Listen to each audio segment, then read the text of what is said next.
પશ્ચિમ એશિયાની વર્તમાન પરિસ્થિતિને ધ્યાનમાં રાખીને જે પ્રભાવિત રજિસ્ટર્ડ રિયલ એસ્ટેટ પ્રોજેક્ટ છે એમના પૂર્ણતાના જે સમય હોય એમાં 4 મહિનાની મુદત વધારે આપવામાં આવે.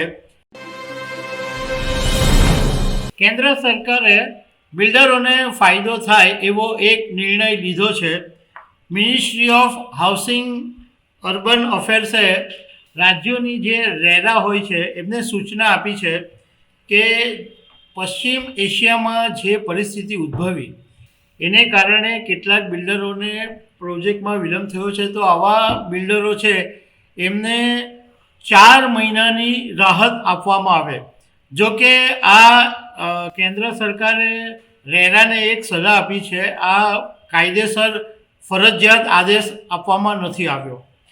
તો આના વિશે હું તમારી સાથે વાત કરીશ. મારું નામ રાજેશ શાહ છે અને તમે જોઈ રહ્યા છો ગુજરાતના સૌથી મોટા digital news platform ખબરછે.com.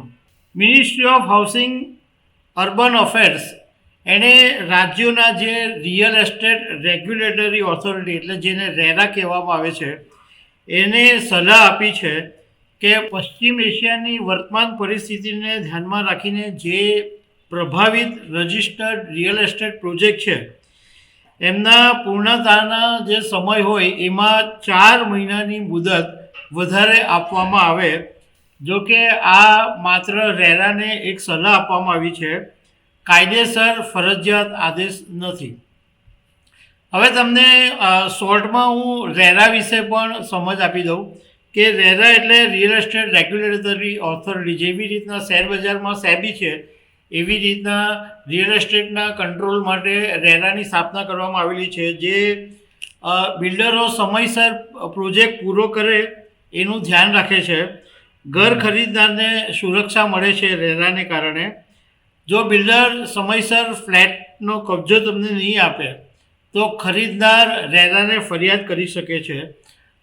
Real estate પ્રોજેક્ટની અંદર પારદર્શિતા આવે છે અને ખાસ કરીને જે ખરીદનારો છે, જે લોકો છે, એમને એમના સપનાના ઘરની અંદર મુશ્કેલી નહીં ઊભી થાય એના માટે એક રેરા સારું એવું કામ કરે છે. હવે પ્રોજેક્ટને નુકસાન કેવી રીતના થયું છે તો આપણે ખબર છે કે અમેરિકા, ઇઝરાયલ અને ઈરાનની વચ્ચે જે યુદ્ધ શરૂ થયું, જે સૈન્ય તણાવ વધ્યો એને કારણે યમનના હુથી બળવાખોરોએ રેડ સી અને બાબ અલ માર્દેબના જે જળમાર્ગ છે ત્યાં પસાર થતા વેપારી જહાજો પર હુમલા શરૂ કર્યા અને હોર્મોઝની ખાડીમાં પણ વિક્ષેપ પડ્યો. એ આપણે જોયું છે કે ઈરાને હોર્મોઝની ખાડીમાં જે મહત્ત્વના જહાજો છે એના માટે રસ્તો બંધ કરી દીધો છે અને ઘણા સમયથી આ પ્રોબ્લેમ ચાલે છે. એટલે ઘણા બધા જે જહાજો છે એમણે આફ્રિકાના કેફ ઓફ ગુડ હોપ થઈને આવવું પડે છે અને એને કારણે લાંબા રસ્તા પરથી જવાને કારણે લગભગ 15 દિવસ જેટલો વધારે સમય થાય છે અને સ્વાભાવિક રીતના આ ટ્રાન્સપોર્ટેશન ખર્ચ પણ બહુ જ મોંઘો થાય છે. હવે આ જે પશ્ચિમ એશિયાની અંદર પરિસ્થિતિ ઊભી થાય એને કારણે બિલ્ડરોને નુકસાન એવી રીતના ગયું કે બાંધકામની અંદર જે રો મટીરિયલ્સ હોય છે એ ઘણી બધી વસ્તુઓ બહારથી આવે છે, જેમ કે સ્ટીલ, એલ્યુમિનિયમ, કોપર, ઇલેક્ટ્રિકલ સાધનો, મશીનરીના પાર્ટ્સ, ટાઇલ્સ. કારણ કે અહીંયા મોરબીમાં ટાઇલ્સનું ઉત્પાદન બંધ થઈ ગયું એટલે ઘણા બધા લોકોને બહારથી ટાઇલ્સ લાવવા પર ફરજ પડે છે. આ રો મટીરિયલ્સના ભાવ તો વધ્યા જ અને એટલા બધા ભાવ વધ્યા કે એમનું જે બાંધકામ પ્રોજેક્ટ છે એ કોસ્ટિંગ પણ બહુ જ મોટું થઈ ગયું. અને હમણાં તાજેતરની અંદર ક્રેડાઈ સુરતે એક પ્રેસ કોન્ફરન્સ કરીને માહિતી પણ આપી હતી કે છેલ્લા ઘણા સમયથી બિલ્ડરો કોશિશ કરી રહ્યા છે કે ભાવ નહીં વધે, પરંતુ હવે ગળે આવી ગયા છે. તો જુલાઈ 15થી ભાવ કેટલાક બિલ્ડરો વધારે.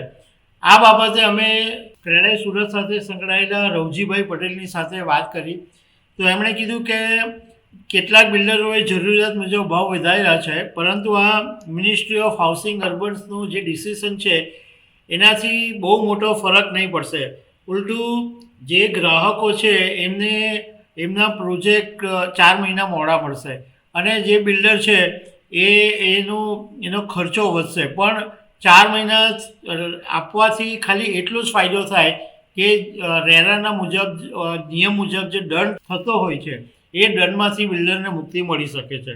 હવે આ જે બિલ્ડરોને વધારવા માટે સરકારે એટલા માટે નિર્ણય લીધો કે શિપિંગ બહુ જ મોંઘું થયું છે, કન્ટેનરો મોડા પહોંચી રહ્યા છે, ટ્રાન્સપોર્ટ ખર્ચ વધ્યો છે, પ્રોજેક્ટમાં વિલંબ થયો છે અને આ બિલ્ડરોની બેદરકારીને કારણે નથી થયું. આ ઇન્ટરનેશનલ પ્રોબ્લેમને કારણે થયું છે અને આવા સમયે બિલ્ડરને દંડ કરવો યોગ્ય નથી.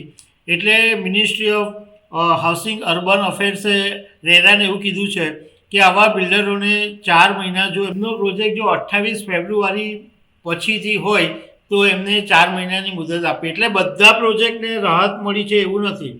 જેમની કમ્પ્લેશન ડેટ અથવા પહેલેથી વધારેલી કમ્પ્લેશન ડેટ હોય એ 28 ફેબ્રુઆરી 2000 પછીની હોય તો એમને આ 4 મહિનાની રાહત મળી શકે છે. તો દર્શક મિત્રો, આવા અનેક અપડેટ સાથે મળતા રહીશું. આભાર.